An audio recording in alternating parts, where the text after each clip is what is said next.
thrusting the bits forward, open-legged, and just sort of standing there. It was... I didn't think you'd have a problem with that. No, that bit was all right. No.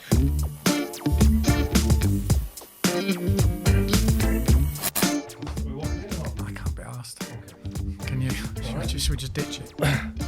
Right then. I'll walk in on my own. I can't be bothered You anymore. can't be bothered. I just looked at you stand up and I went, that looks like hard work. What? Why? You haven't been playing football? No, I know, but I can't be arsed. I'm just lazy. Right. It's boiling in here. It is warm. It's boiling. It's Baltic outside, though. It is boiling. And I've got a jumper on. How are you feeling about wearing the 2 pints hoodie? Well, no, I brought the hoodie and you brought the t-shirt. When I walked in, I thought, yeah, got this one wrong. It's like a sauna in this room. We'll be all right. All right. Hello. Welcome to episode 6 of season 5 of 2 Pints with Will and Ralph. Thank you to everyone who's listened so far. We appreciate it as always. Last time we talked, we did an episode and then we were both rushing off to go to the theatre. Oh, yeah, that's right. You were off. What are you laughing at? Laughing at your face. Yeah. What? I went to see Cabaret. Why have your eyes gone like runny eggs? And why? What? Cabaret. What? All I know from you. I left you a message. All I know from you is that we should talk about Cabaret. It was ... weird. No, well, no. Do you know, I can't speak for everybody. I don't know what I was expecting. But I don't like finding anything out about things. If I'm going to go and see it, I think I'll go and I'll just sort of see it. I don't like having preconceptions. And do you know, like, I hate trailers in films, you know, where they just show you everything before it starts. You go, well, there's no point watching now. Yeah, I've seen all the best bits. They're all the best bits. The rest is crap. Yeah. Well, this, I didn't know nothing about it. My daughter's a dancer. She's been dancing at we have performing arts school. My wife's performing arts school. Mella Performing Arts. Is that Mella's performing arts? Mella I Performing knew you Arts. were going to say the name. Why not? Will has his own performing arts school. My wife does. She runs it. Will's wife has that she's funded out of her own pocket. No, but you know, right. No, it's been going Will for has 10 own performing years. arts school, Yeah. and I knew when he was like, my daughter's at a performing arts school. I was thinking, it's not like Will not to say the name of the performing arts school, and then sure enough, you try to sneak it in the room. Well, yeah, Mella Performing Arts School. No, that's but anyway. So she wanted to go and see it. She's heard some of the music, and my wife obviously was a dancer and all that choreographer. So she wanted to go and see it. So I said, well, we'll go together. But I was saying, listen, it might not be for me, right? So, and if I go to something and it's not for me, you'll know about it. Oh yeah. I'm not going to sit there and just go, yeah. Why was it not for you? So, surely people know Cabaret, but if you don't, it's set in 1930s, I think, Berlin, Just before the Nazis in the took Kit over, Kat Club, with a very, very camp, is brilliant role to play. Very, very camp MC is a great role. Yeah. Right, is that what? No. Right, okay. No, I'll tell you what it was. And it's a classic. And Liza Minnelli was very famous for. And apparently the movie's brilliant. Yes. Right, Mum's, because I phoned Mum afterwards. She said, what did you think? And I told her. And she was like, oh, you got to see the movie. The movie's fantastic. Because I think she won the Oscar or the Grammy. I think she did win an Oscar, I think. So what did you not like? Well, it's basically it's the Kit Kat Club in London. So you go out and it sounds great. It says the Kit Kat Club. And so you're essentially going to a cabaret. Yeah, yes, and it's a version of cabaret. Yes. Yes, so it's not like you go in and there's a stage in front of you. It's like a little round. So you feel like you're in this club. The Kit Kat Club in Berlin in 1930s. So, and when I walked in, straight away, there was someone to me right behind some draped curtains throwing their arms around for no reason whatsoever. Just throwing, and standing in like, do you know what they call them people who can fold themselves into a box? Contortionists. Yeah. So the leg over their head, just flopping their arm around for no reason whatsoever, and someone playing an accordion. And it was all red light. And I was like, well, this is interesting. It's like immersive. You're going in, right. You're not actually in the main bit. Right. It was on like 3 floors. So you go into the first floor, there's a bar. I thought, that's handy because I'll need a lot of that. I can tell. So, yes. So there's this, and someone just giving it like Vogue, but slowly. Yes, and then just doing like a weird lean, and then sticking the leg up in the air, and just like thrusting the bits forward, open-legged, and just sort of standing there. It was. I didn't think you'd have a problem with that. No, that bit was all right. No, it was more. It was like, listen, I'm into it at this point. This point, I'm all right. And then, yeah. When she thrust her bits at me, I was like, this might be okay. give me a minute. I'll have a look at this for a bit longer. Yeah. What time does the show start? Because I want 45 minutes of looking at this. Can I just sit here? No, it was just. I think it was getting into your mind into the world of the Kit Kat Club, which was obviously a bit risque. A bit boys are. Well, I've found out that the boys are girls and stuff like that, and it's a bit cross. Everything goes sort of thing. So you're getting immersed into. I think it was supposed to be the freedom of what Berlin was before the Nazis took over. Yes, exactly. Colour and all that sort of stuff. But at the time I'm in and all that stuff. What do you mean colour? Did you think it was going to be in black and white? No, but do you know, like, how vibrant and colourful. When the Nazis took over, everything went grey, didn't it? Everyone wore the same uniform. Everyone wore the same clothes. They were told what to wear. Talking about... But I didn't know the story. I didn't know nothing. I just saw these people just throwing their arms around and stuff and just going, what's going on? Someone just walking past with a saxophone. And all this stuff going on. It was sounding more like a tuba, but go on. But all right. I'm not known for my instrument impressions. That's an oboe. That was a Family Guy when... it was the kid. It was a tuba. It was like, it's glandular. Anyway, so I go in and we go to another floor and there's some more weird shit going on. And I was like, this is all right. I quite like anything a bit weird like that. I'm into because immersive stuff I'm into.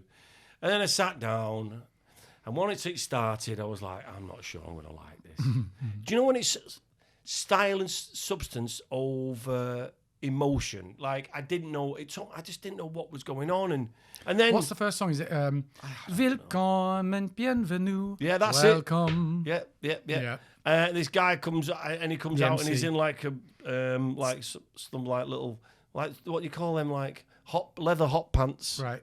Gear. Yeah, I've seen you wearing them. Have you seen it? No, I've seen you wearing them on more than one occasion, actually, which is weird. When we was in 2 Pints, when we were in 2 Pints, you had some leather hot pants. You had to fish some keys out of your bunker. As Johnny. Yes, I know. Out of my nether regions because I was waiting for Donna. Yes. You remember that? And when we did Will and Ralph Should Know Better, you also managed to wear some leather hot pants. That's your fault. What is it with you and leather hot? For someone who complains, got some really cool trousers. Really for someone who complains a lot about leather hot pants, you seem to be seen on television wearing them quite a lot. It wasn't my choice. Right. I'm sure the cavemen or whatever era we was in didn't wear them pants. Well, maybe they were sort of 1930s Berlin style cavemen. That was their weekend wear. Yeah, they had the sort of same ideas. I've been hunting all week, love. I'm going to the Kit Kat Club down the road where there's literally saber-tooth tigers. 2 fingers or 4. What? Kit Kat. Oh, right. Go on. Oh, my God. So, I said... And all it was my overall opinion. I don't want to keep going about it, and it is my opinion. If you've ever seen Fosse, who like does Cabaret, Chicago, it's that style where it's just sort of like it's a stylized dance and routine. Can you show me that again? It's like the hands go behind. Oh wow! I feel like I'm in the Kit Kat Club now. Wow! I'm not auditioning. That was amazing. But. My overall opinion was it wasn't for me because I didn't get moved by it. It didn't. At the end, when I was like, "Oh, I get it now," I was like, "Oh." After all that, it didn't have a wow factor, even though it was. I mean, in the bar at the interval, I bumped into a guy. He went, "What do you think's amazing?" And I went, "I don't really get it." And he went, "Oh my God, it's unbelievable! How do you not? Are you not a fan of this work? It's unbelievable." And I was like, "Isn't it about the sort of the excesses and sort of free expression of 1930s Berlin and how like it was all about to come to an end, and the two lovers who are about to kind of lose everything, and actually, am I right? Because it's been a long time since I've seen it, but aren't I right in thinking that one of the most haunting things about it is that a lot of people who are having a lot of fun, a lot of liberals are going, "No, don't be silly. You're paranoid. It'll never happen. You're catastrophizing." And then of course it happened. All I'm saying is, it's my opinion. It didn't lead me going, that was unbelievable or fabulous. When I go for a night out to the theatre, I want to be moved or I want to come away feeling something. I just was like, It was just people throwing their arms around a little bit in hot pants. And then it goes, "Welcome to the ladies." And half of them were blokes. And I was like, oh, And then I understood, I get it now. It's like a freedom that you can be anything in Berlin. You can be, it's like what Amsterdam is. And then it got stamped and then out. it got stamped out. But at first I was like, I'm sure that's a fella. And I was like, I get it, right, after a while. Once I saw the... You're like my mum. I was like, he's smuggling budgies. I don't care what you say. Them hot pants have got something more. You're like my mum. I've told you this story before. I've told it on the podcast. But remember Dallas Buyers Club? Oh, yes. And Jared Leto, so, you know, everyone knows, but if they don't, Dallas Buyers Club, it was the film that sort of really made the world go, wow, Matthew McConaughey can be a really incredible serious actor, because he was doing a lot of... He lost too much weight. He never recovered his face after that. But he was doing... His face fell off. He was doing sort of, muscly, like, rom-com stuff. And then, with Kate Hudson, if I remember. I know he did A Time to Kill, which was a phenomenal... He was brilliant in that. And handsome and really was good looking. But then he did Dallas Buyers Club, and he was it was set in the 80s when HIV and then full-blown AIDS was like terrifying. Let's just take a moment to think about modern science, by the way. Now, well, it's a pill. You could just take a pill once a day for the rest of your life, and you're done. Unbelievable. Or you take a pill every day for the rest of your life to ensure you never get it. Look at modern medicine now, and when you consider that it was terrifying. I mean, I was too young. I was born in 1918. It was you were too young for it. Yeah, but I was terrified about it. How terrifying. Anyway, it's set in that time, and McConaughey, for those of you who haven't seen it, plays a cowboy, sort of a rodeo, he's a professional rodeo rider, very kind of hyper masculine, sleeping with loads of women, and from that he contracts HIV, and then he has to come into contact with a load of people who've also got HIV, so he sort of has contact and befriends members of the gay community, because it was rife in the gay community as well as the straight community then. Anyway, this is a long story to say. One of the people he meets is Jared Leto, who's playing a I don't know. Is it what you would say now is a they or a them? Jared Leto was playing someone non-binary. Well, that's what you'd say. Jared Leto was playing someone that we would now refer to as non-binary. But it wasn't a word for it then, was it? No, there wasn't a word for it. But Jared Leto, who's a very pretty guy anyway, was sort of... going to play Skeletor, apparently, in the new He-Man film. That'd be quite cool. We'll get into that later. Yeah. Well, Matthew McConaughey could have in Dallas Buyers Club. My God. So no makeup required. So Jared Leto, it was presenting as like a pretty girl in it, but you'd call him non-binary. Yeah. Anyway, of course, McConaughey's character's all like, I don't want to talk to you fags and all this kind of thing, and it's about his journey from like overcoming his prejudices and whatever. That's right, yeah. Anyway, the long and short of it is, after about an hour after we first meet Jared Leto's character, Matthew McConaughey's finally started to realise he's a human being and they become friends and whatever. He's rude to him again. And my mum, who I was watching in the cinema with, turns around and goes, why is that man being so rude to that woman? I was like, Mum, really? That's Jared Leto. And if you haven't understood that... Right. What are you getting from this film? Because we've been in the cinema an hour and a half, and I feel like you have no clue what's going on. Yeah. But that's you at Cabaret going, I don't want to understand. I thought these were girls, but it looks like there's some balls there. It was definitely balls. And thrust out forwards near my chin. I had some good seats, and I was regretting it at one point. Yeah, I'll just rest them on there, will you? No, it was, honestly, I'm saying... Listen, go and see it if this. But I'm not. Listen, it's my opinion. But my opinion was it didn't move me, and I like to go and be moved. Whether I'm going to the cinema, whether I'm watching a movie. Like if I'm going to the theatre and it says farce, I'm not going. Farce, fuck off. I don't want to go. Whoops, there goes my bloomers. No, I'm not going to watch that shit. I'm not interested. You know that we did 2 pints for nearly 10 years, right? Yeah, I know, but that was a little bit closer to the bone. Yeah. But yeah, have you ever seen? It wasn't for me anyway. But my daughter liked it, but she wasn't blown away either. Apparently, the movie is better, but it was clever, and there was some moments that I thought was really good. But as overall, it wasn't something I need to go and see that again. I wanted to ask you because the same time I was going to see Cabaret, yes, you were going to see David Baddiel in a show. What was that like? So I've known David Baddiel for years because I play football with him. Yeah. On Tuesday nights. So you said he thinks he's ace. Well, he's knocking on a bit now, but like the man has confidence in everything he does because he's achieved so much in so many fields. Right. Was it good? So I've played football with David Baddiel for years, and anyway, I played football and I said, I'm going to be up north on this. He said, oh, well, actually, so I don't know if you know this, but you'll know David Baddiel because Newman and Baddiel when they were selling out stadiums, and then Skinner and Baddiel, they wrote obviously Three Lions, fantasy football. So there's huge success. But then what was that show they used to have? Sorry to interrupt. Where they go, see that clock with the chiming? Newman and Baddiel. That's your face. That's you. That is. Yeah. When we were teenagers in the 90s, we used to every do kid in school, all of that's you. That. Oh yeah, we did. We used to go. That's you. That. So that was David Baddiel and Rob Newman. Yeah. So then there was fantasy. So David Baddiel is this huge talent and success. Anyway, about 10 years ago, I'd say, or maybe even longer, he turned his hand to writing children's books. And you know how David Walliams writes children's books, but David Baddiel is an almost equally successful children's author. Didn't know that.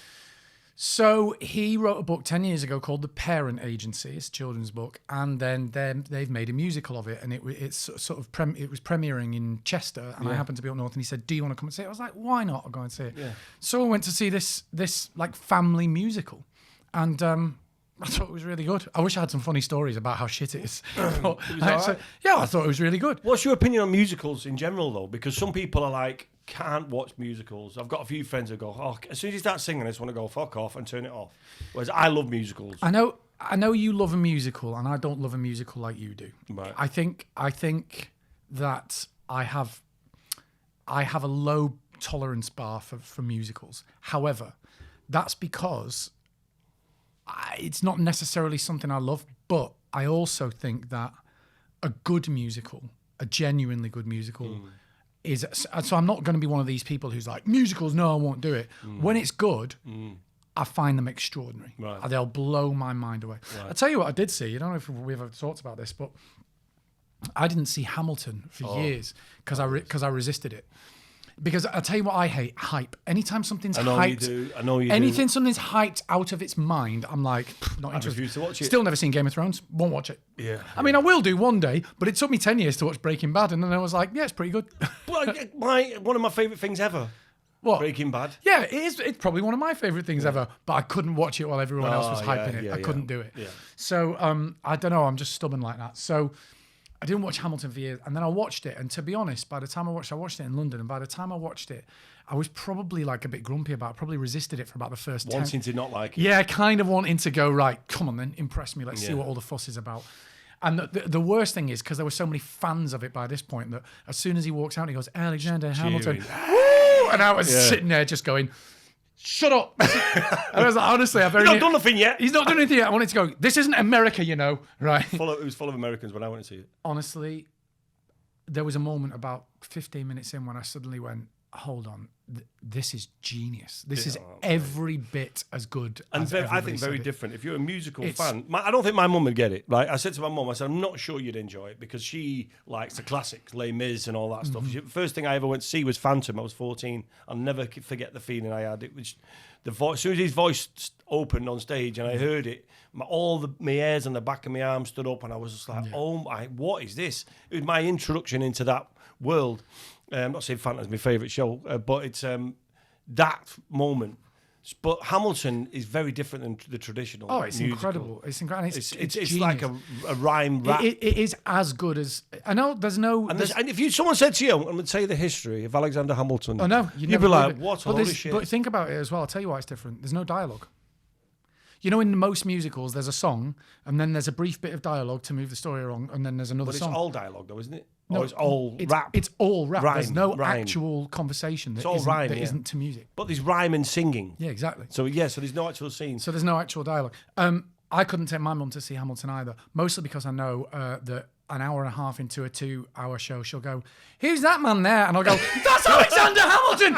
He's been on stage the entire time!" So I could never take my mum to see it. But no, genuinely, The Parent Agency, listen, it's not for me and you in that your kids are too old and whatever. Yeah. But as a family musical, it's about a kid who sort of basically doesn't like his parents. He's 10 years old and he's a bit like, my parents are lame. And so he gets the opportunity to go to a parent agency and pick some other parents. And he tests a few out and then he comes to appreciate that his parents are great. Right. And it's a really, really lovely family musical. So I think that it will. I mean, from what do I know? But I was like, I bet this comes into the West End because it's brilliant. So if anyone's in Chester and wants to go and see the Parrot Agency, I recommend it. Well, I've got, before we move on from our theatre chat, I've got a couple of little stories, honest stories. Yeah, go on. One is, just because I refused to go, it was the price of theatre nowadays. I just think any Joe Public on the it's a financial crisis out there, man. If you want to go into the West End and take your family, right? I was looking at a show. Do I mention the show? I've not mentioned the show. I don't know. It doesn't matter. Michael Jackson, the musical, right? I was going to take the family, right? And I wanted good seats, right? Because if you're going to go into the West End and you're going to go and see a show, I thought, well, I don't want to be sat restricted view or miles out of the way. So they were good seats, like the best seats you could probably get. How much do you think it was for the four of us? How much would you expect to pay? 200 quid for 4 people, 50 quid. Well, okay, no, let's be realistic because it's expensive. So 70 quid a person. So £900. It was £900 for the four. I'm sorry, what? Pardon? £900. It was £225 each. I wanted Michael Jackson to be on fucking stage for that. I said, I hope he's on stage. I hope they've got him somewhere in this show, or at least one of the 5. Or Janet comes on at the half time and serves me ice cream. No. 900. That's so by the time I've gone in and got food, £1,000 night out in London would have been. And I just couldn't. Listen, whether you can afford it or not, it's my morals. I just thought, I can't pay 9. Now, listen, there will be cheaper tickets available if you want to sit different seats and all that. But these are for the best seats, good seats. But even so, that's a lot. My mum went to see Tina Turner live on stage. It was £75 a ticket. Yeah, there you go. She was on stage. And that was actual Tina Turner. Yeah. Now, I just £225, and I just thought, I can't do it. And I said to my missus, she went, we're not paying it. I said, I just can't. I begrudge paying it. And did you go? No, we didn't. Surprised you didn't try and blag a free one. I did. Of course you did. And then I got invited about a week later. Fuming. 2 free tickets. I was like, fuming. I said to the kids, we can go now if you want. I don't have to pay for 2. But if the family of 4, it was £225 each. And listen, if you want to pay it, it's up to you. But I just think the ticket pricing now is pricing out general public. Who can afford should be that? able? Everyone should be able to go to the theatre. Should be accessible for to everyone. everybody. Who can afford that? That's ridiculous. I know. £1,000. That's a holiday. Oh yeah, For one night, it would have for been 4. literally. Once you've gone in and got your food. My next story is this isn't a rant. This is a confusion. And listen, people might get uncomfortable with what I'm going to say here because of the subject matter. No, because I'm allowed to say it and we're going to talk about it, right? No, don't pull the shirt over your face. It was because this is true. But, I went to see Frozen with my daughter. Okay, so far so good. And I was like, listen, Frozen, the show when they were kids, it was amazing. I went to the premiere of it with my daughter, and she was only a really little girl then. She got a Frozen doll and all that stuff, and it was. I thought it was the best, like, family musical film that I'd seen come out in years. It was just like old school, brilliant, loved it. And then when it came round, she was a bit older, so she was like 14, I think. 13, 14. And I said, listen, it's in the West End now. Should we go and see it for old time's sake? She said, yeah. And I said, it's supposed to be a great show. Well, go. You know it's going to be magical. We know the songs. You know what I mean?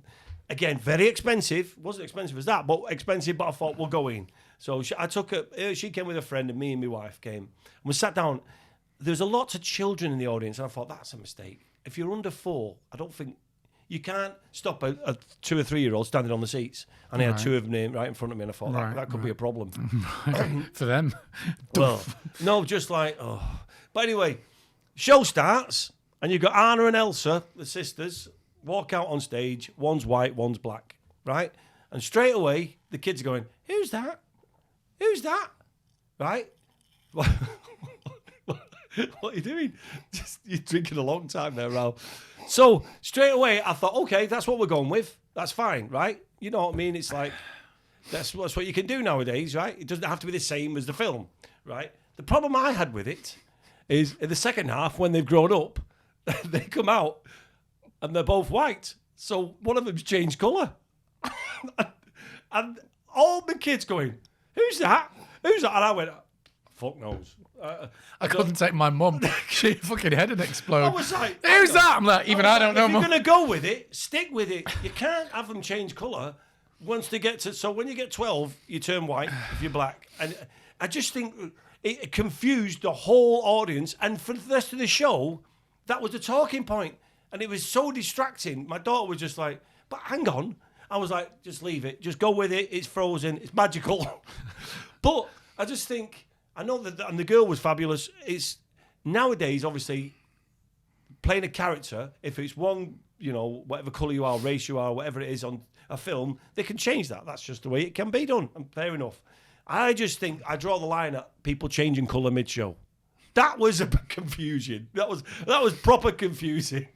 And mind you, if it was Michael Jackson's life story, they'd have had to. Well, if I'd have gone to see the Michael Jackson thing, he would have started off black and then would end up a woman. Because he ended up looking like a dead person, a dead female in the end, didn't he? His face, he looked like he passed away before he died. His face gone. We know that. Listen. So starts off as a young black boy and ends up as a dead female. Can't do this anymore. I'm just wondering if there's any of this we can actually use. I don't know whether we can. Listen, what I am not saying what's right or wrong. I'm just saying my experience at the theatre. This is what's happened. Something just fell off. That's Michael Jackson's ghost. Michael Jackson. Is it young Michael Jackson or old dead Michael Jackson? Right, well, that was a technical issue there. I don't think Michael Jackson's in the building, thankfully, but we won't mention him again, just in case. Be haunted by him. Imagine waking up to that face. We'll lift your eye mask up. I have that nightmare as it is. Right, no, we'll wrap up on this, but I'll tell you what now, I will mention my favourite show, and everyone should go to the theatre. Hold on, before you do that. What? So this thing about changing skin colour halfway through, it is interesting, and I think it's interesting is the word. I get what you're saying about like it seemed to like confuse the issue. The kids were all proper confused. But it's an interesting world that we're in now because people are more and more going, this is a character. It doesn't matter. And it's almost a bit like if we tell you that this is now being played by this person, it's being played by this person and you're going to have to get on board. Yeah. And it's interesting to hear like when it does work or it doesn't work. So for example, we talked about Hamilton. Yeah. Pretty much every character in Hamilton was but historically was white. If it was historically accurate, it was white. Yeah. But they're all played by people of color, which was and you know what? It doesn't matter at all. You don't watch the show and go, well, this is historically inaccurate. Exactly. So that was really groundbreaking. And then I think I'm right in saying, do you know Donald Glover, Childish Gambino? Do you know? No. You know Donald Glover? No. Oh, you will. I met him from Lethal Weapon. Is that Danny Glover? That's Danny Glover. Yeah. Right. Yeah. Donald Glover, you will know. So Donald Glover, he's this genius. Childish Gambino, you'll know his songs. He's a musician. He's a huge Hollywood actor. He's a writer. He's this brilliant, talented black guy. And he wrote a show that was massive in America called Atlanta. And in it...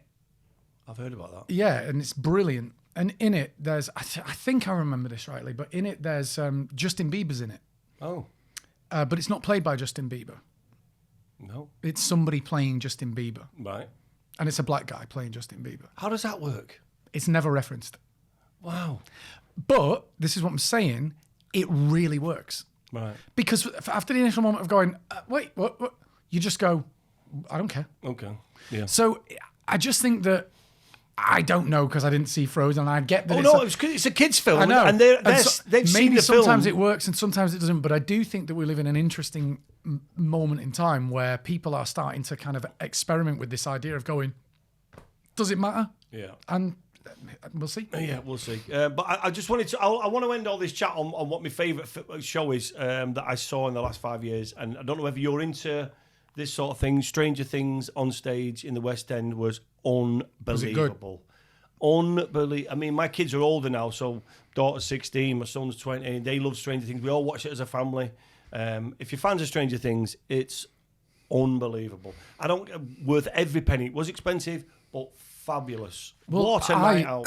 I loved Stranger Things, and I'd love to see the stage It's show. not a musical. It's a show. No, is it not like an immersive show? Not really. But yeah, if you're going to sit anywhere, sit in the stalls. That's Right. what I'm going to say. I'd It's a little bit, comes out a little I'd bit. love to go and see it. Where can I get tickets? Do you just go online? Yeah, Do you know what? online. I'd love to go and see it and really just talk about it a lot on this podcast if I enjoy it. So, yeah, I mean, You I'll won't get any free ones. You're struggling, mate. It's an American production. I tried all that shit. Not happening. Trust me, I went through every avenue. Oh, fuck that then. That's the only reason I was saying that shit. I don't even like Stranger Things. Do you know what you do? You speak to them and you get really good seats, but you have to pay, which is fair enough. And listen, once you go into the theatre, it's good to... Listen, anybody out there, whatever we've spoke about, go to the theatre, support the arts, but save up because it's expensive. I once did a theatre show. It was a monologue. It was about an hour long, and it was written by Jack Thorne, who then who's one of our biggest writers now. I mean, he's huge and he's a genius. And he wrote the Harry Potter theatre stage show. Oh, so, I've not seen that yet. It's supposed to be in 2 parts. It's supposed to film for like 6 hours. yeah, it's in 2 parts. It's on Broadway. It's an enormous hit, and he wrote Looking that. forward to seeing that. And about, I don't know, 5 years before he was that huge success, as he was coming through and being known as this incredibly good writer, I did a monologue of his and it was dark and a bit twisted and a bit fucked up, and it was this sort of quite experimental theatre. It was I mean, it was great. It was one of the sort of most interesting and sort of best things I've ever done. No one came to see it. It sounds fucking boring, that's why. It's a monologue. It's just you chatting shit for an hour. You literally turn up for that very purpose. Well, because I'm involved. How can it be that, Bill Boring? You've literally turned up today for that. And at least it was Jack Thorne's interesting words, not some random shit that's coming off the top of my head. Like random shit. Banter's good. Keep the banter. But yes, have you ever had any embarrassed, so my point about that was it was a really fulfillingly creative, cool thing to do. Yeah. But it was kind of soul crushing to go, just because it's not the kind of show that's easy to sell to. And Jack Thorne wasn't a huge name at that point, and I wasn't hugely known for theatre at that point. So people came to see, but it was like really hard to be on stage and going, mate, hello. Mate, there was 100 seats. It was only a small theatre. There was 100 seats in the theatre, and our biggest crowd was possibly 17 people. Yeah, that's what it felt like. And there were some nights I went out and did a monologue to 4 people. Oh my and that God. And they were all perverts. So, they were all wanking. Max. I had to change the blocking. Royal Family fans. Yeah, I had to change the blocking. I had to change the blocking because at one point I was supposed to be really near the front of the stage, near the seats, and in the end I just did it all a bit further back in case there were ropes of jizzer marking in my direction. Do you know what? That embarrassing moment you're about to say, I did a musical called Oh What a Night. It's where I met my wife, Michelle. It was sort of my first musical. I was about 22, 23. And yeah, I've had times where you do, because it was all full dance routines. It was a 70s musical, Kid Creole, pants split and all that sort of stuff and everything out. Your pants split? Yeah, you did a move and then everyone was laughing. I was I looked down and you could just see all my underwear on the front. It all ripped. Wait, they weren't meant to. No. Oh, they actually just. Wasn't mate, in the show. imagine if you'd have been Commando. No, you couldn't be. The worst thing about them is I realised you have to wear a dance pouch. You know what they are? Yes, I do. Either up your ass like a thong. Why women ever wear them, I'll never know. I know. Or a split ass thing. So it goes. They're horrible, aren't they? They are. Until it came in handy when I wanted to see what my ass looked like when I farted. Is this when you shit yourself? Yeah. That was when I had them on. I was bored. It was the interval, so I bent over in front of the mirror. So this was in your dressing room, Joe. You know what? I thought you were talking about when you were 14 or something. No, you're a grown ass man. Bored. You're bored in the theatre in your room, costume, and you're like, mirror. I wonder what'll happen. I just wanted if I to see. watch my arsehole as I fart. I just wanted to see. Why did you shit though? I just think there must have been one in the chamber that I didn't know. But it's only a small one. It was only a pebble. But another worst thing was on that. I got a cold one night, and I'd been a bit ill. But Can You Go On? I was on, and I had to do this song, and I was doing Easy, the song. You know why I'm easy? And I turned round, and I spun, and as I spun, a shower of snot went right over the front row. That's why I'm easy. Boom, spun, and it went, and the other went, ugh. And it was a stream of snot on the front row. I can remember their faces. Like at SeaWorld when Shamu goes too close to the glass. Just a warning, you may get wet if you're on the front row. That was me doing a spin. Anyway. Oh, mate. Fun times. Well, theatre, yes. It is sad that people are getting priced. I mean, I don't know who can afford £1,000 for tickets. That's a family holiday. That's extreme. There is cheaper shows. But there are cheaper shows, and a lot of places do really go out of their way to try and make theatre affordable. Please support theatre because all jokes aside, go and see it. And they go on tour. I think it's cheaper on tour. So, but listen, get out with the family. It's a good night out. Make some memories. And get down to Chester Storyhouse to see the Parent Agency. I would recommend that. You weren't so keen on Cabaret, but it might be a bit highbrow for you. But they are. Different. I have heard that they're doing a musical of The Very Hungry Caterpillar, so you could be quids in. Brilliant. Can't wait for that one. But I wanted to talk to you about football because United, you watched us against Everton. We were 2-0 down. It's just the awful. worst thing I've seen. And then we got back to 2-2. And then you said to me about something to do with this Le Bon app, about getting involved, about... we could. I don't know if you know about this. Anyone listening? There's a new thing called Le Bon. Right? Well, hold on. I'm going to jump in here because this is really funny. Because Will has been banging on to me for quite a while about your idea. Oh yes. Right. So I bet you. Yeah. Well, this is what I was about to say. Actually, I heard about this Le Bon thing, and it's like, hey, instead of betting with a big gambling company, you can bet amongst your friends and have some fun. Hey, right. I've got this idea for an app. Right. I did have an idea. Will has. Well, honestly. You talk to Will, and he's so Del Boy. He's like, I had that idea first. I could have been a millionaire, but he never actually bothered doing it and being a millionaire. The problem I've got is I tell too many people. I've got an idea for an app, right? And what you do is instead of betting against like a bookmaker or online or whatever, you bet against your mates, and you just keep it in amongst your mates. To a company, and it's an idea for an app, and it's called I Bet You. It was. I went to a company and I said, I've got an idea. It's called I Bet You, and it's about you bet amongst your friends, and there's like a leaderboard, and then whoever wins at the end of the week collects the money. So it keeps it in a community basis, keeps the banter going. Because we used to do it a bit. We used to set up like a WhatsApp group. Yeah, of course. And you choose the teams, and then you'd all put in money. But you're thinking like a really well put together app that it's called I Bet You. That does it all for you. Can deposit money in and you bet against your friends. It's called I Bet You. Yeah. And then I heard on the radio station. So good news. Yeah. Someone else has done it. Someone else has done it. So well done, Le Bon. So Le Bon, it's LEBOM, and we've both signed up with a few of our mates. Yeah. And we're trying it out.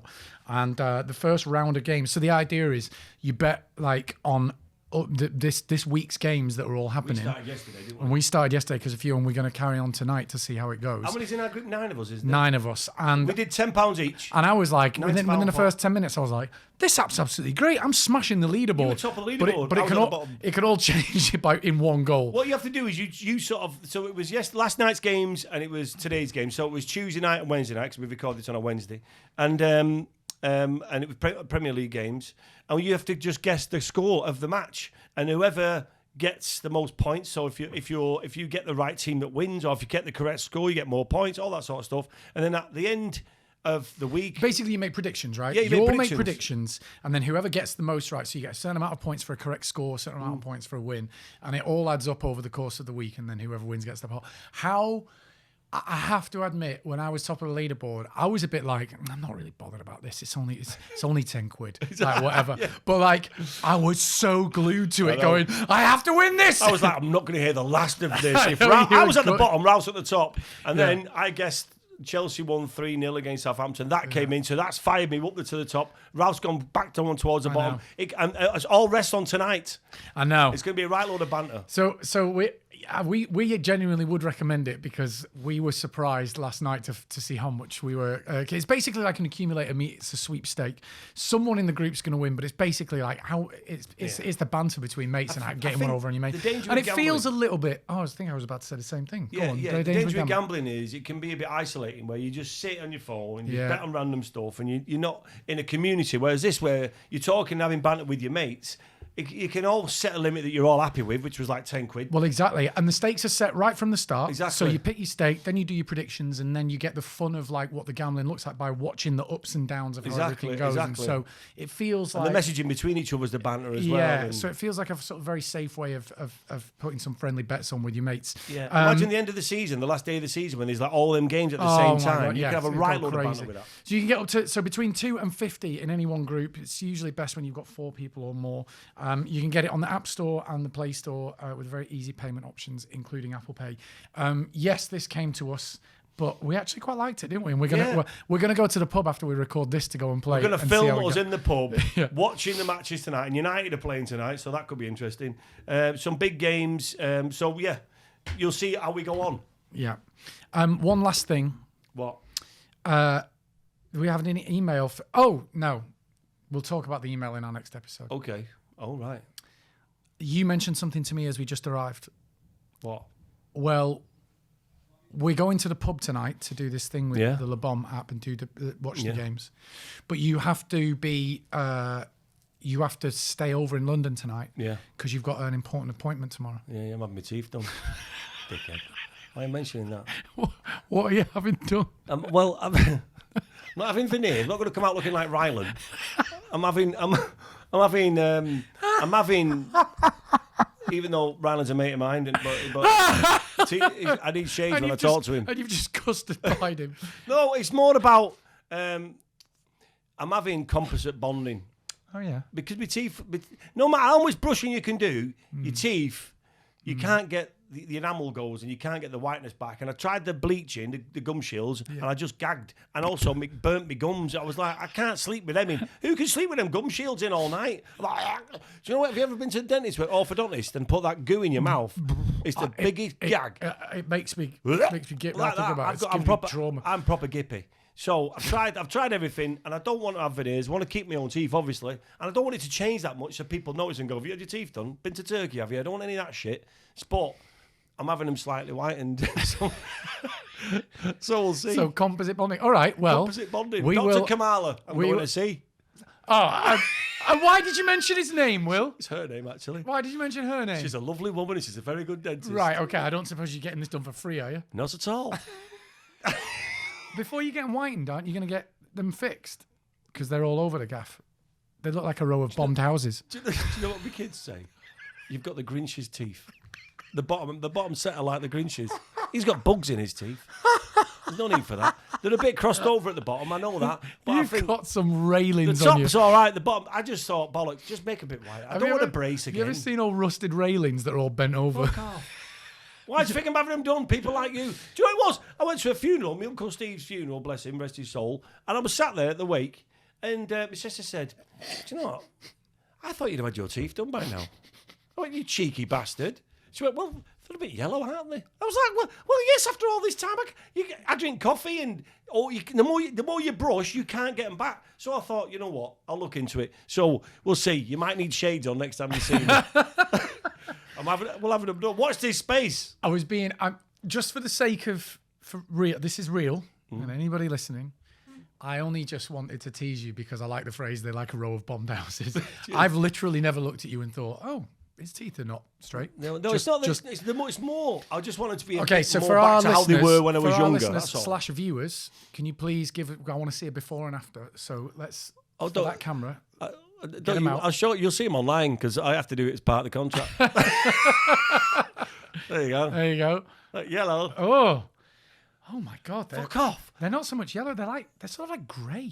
They're just not right No, now. I'm winding you up. Right. So you're going to get composite bonding. Composite bonding. I've heard it's the best thing for you over than having because I can't understand people who go and have your healthy teeth ripped out to put fake ones in. Well, they make them into like little fangs and then stick fake ones on. No, that's not for me. No. So anyway, that's it. We had a good chat about the theatre in today's podcast, and it was very, very highbrow. Yeah, it was. Well, it wasn't very highbrow because we're not highbrow, but. Our opinions are our opinions. Go and make your own and get out there, support the theatre and support the arts because we're involved in it. But yes. Thanks for listening today. Thanks for listening. What was that episode? Episode 6. So we'll see you for episode 7. We're out to the pub tonight to watch the football. We are. And see how we get on our leaderboard and see who wins that 90 quid. That'll help pay for your composite bonding. You don't need to pay for your composite bonding. Won't get me to see Michael Jackson. Put it towards a theatre ticket. Yeah.